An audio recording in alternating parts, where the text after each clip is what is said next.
Jumpa lagi dengan saya, Pribadi Setianto, mewakili tim kami menyampaikan topik analisis regresi dan korelasi. Video ke-12 ini merupakan kelanjutan dari analisis regresi dengan variabel dummy pada video sebelumnya. Mari kita mulai. Kita mulai dengan model dengan dummy pada intercept. Dengan model yang demikian. Dengan definisi D misalnya adalah demikian ini. Pilihan siapa yang menjadi bernilai 1 pada variabel D itu tidak ada aturannya. Jadi boleh saja D sama dengan 1 bila desa dan D sama dengan 0 bila kota. Misalnya dihasilkan persamaan yang demikian ini. Ini berarti intercept model tersebut untuk desa adalah 15 dan untuk kota adalah 15 minus 3 sama dengan 12. Kemudian model dengan dummy pada slope dengan model yang demikian. Dengan definisi D misalnya adalah demikian ini. Ini berarti slope model tersebut untuk perempuan adalah 0,6 dan untuk lelaki adalah 0,6 ditambah 0,15 sama dengan 0,75. Kita lanjutkan pada frame berikutnya. Kita lanjutkan dengan model dummy pada intercept dan slope dengan model yang demikian. Dengan definisi D misalnya adalah demikian ini. Ini berarti intercept model tersebut untuk timur adalah 5 dan untuk barat adalah 7. Sedangkan slope-nya untuk timur adalah 0,4 dan untuk barat adalah 0,7. Kita lanjutkan pada frame berikutnya. Sekarang kita mempunyai model dengan sepenuhnya menggunakan variabel dummy dengan model yang demikian ini. Untuk memperkirakan gaji berdasarkan latar belakang pendidikan yang dikategorikan demikian. Dengan 6 kategori pada variabel kualitatif pendidikan itu, disusunlah 5 variabel dummy dengan definisi yang dengan 6 kategori pada variabel pendidikan pada variabel kualitatif pendidikan itu, disusunlah 5 variabel dummy dengan definisi yang demikian ini. Perhatikan bahwa bagi yang tidak tamat SD, seluruh nilai dummy-nya adalah 0. Misalkan diperoleh persamaan regresi yang seperti ini, maka dapat diinterpretasikan sebagai berikut. Rata-rata gaji untuk tidak tamat SD adalah 10, untuk yang tamat SD adalah 12, untuk yang tamat SMP adalah 15, untuk yang tamat SLTA adalah 20, untuk tamatan S1 adalah 30, dan untuk yang minimal S2 adalah 40. Kita lanjutkan dengan pengaturan data untuk diproses oleh Excel ketika menggunakan variabel dummy. Silahkan diikuti. Kita mulai tata letak data pada Excel dengan model dummy pada intercept yang demikian ini, yang dapat dinyatakan dengan singkat demikian ini, dengan definisi dummy yang demikian itu. Data yang diperlukan mestinya adalah demikian ini, yang berdasarkan bentuk fungsinya, maka data disusun di Excel demikian ini. Kita lanjutkan dengan kasus model yang lain. Kita mulai tata letak data pada Excel dengan model dummy pada intercept yang demikian ini, yang dapat dinyatakan dengan singkat demikian ini, dengan definisi dummy yang demikian itu.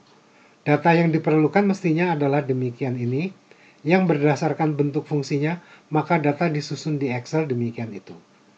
Kita lanjutkan dengan kasus model yang lain. Kita lanjutkan tata letak data pada Excel dengan model dummy pada intercept dan slope yang demikian ini, yang dapat dinyatakan dengan singkat demikian ini, dengan definisi dummy yang demikian itu.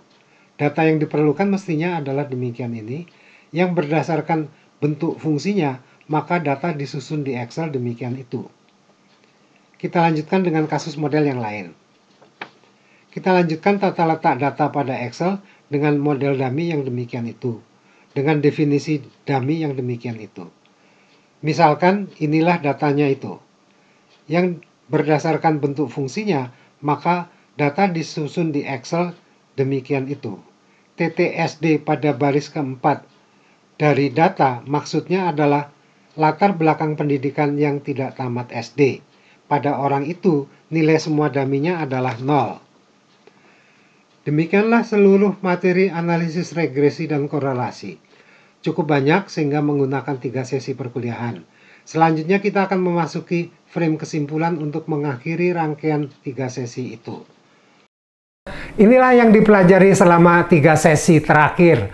Metode analisis regresi dan korelasi, yaitu metode untuk mengukur bagi arah, besar, dan kekuatan hubungan antar variabel kuantitatif. Ada kemiripannya dengan pembahasan terdahulu tentang keterkaitan dan dampak perlakuan.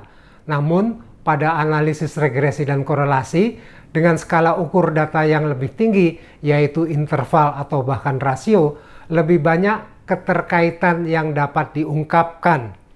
Materinya mulai dari menetapkan atau melakukan penghitungan untuk mendapatkan nilai estimator dan mendapatkan inference berdasarkan hasil estimate-nya. Analisis dilakukan untuk keterkaitan antara dua variabel maupun antara sebuah variabel yang ingin dijelaskan perilakunya dengan sejumlah variabel independen atau explanatory variables yang menjelaskannya. Pada kegiatan inference, pembahasan meliputi pengujian hipotesis untuk individual parameter dan pengujian sekaligus terhadap model atau terhadap signifikansi dari keseluruhan variabel yang digunakan. Pembahasan analisis regresi linear ini juga meliputi pembahasan bentuk fungsi matematik yang tidak linear, namun masih dalam keluarga regresi linear di dalam statistika, yaitu regresi polinomial sampai dengan fungsi kubik dan fungsi yang melibatkan logaritma dengan bilangan natural atau bilangan dasar E. Dan terakhir adalah materi tentang variabel kualitatif atau variabel dummy di sisi kanan tanda sama dengan, yang diaplikasikan untuk posisi intercept, posisi slope, dan posisi keduanya dalam sebuah model. Demikianlah materi analisis regresi dan korelasi. Terima kasih, salam sehat, dan semoga sukses dengan materi analisis regresi dan korelasi ini.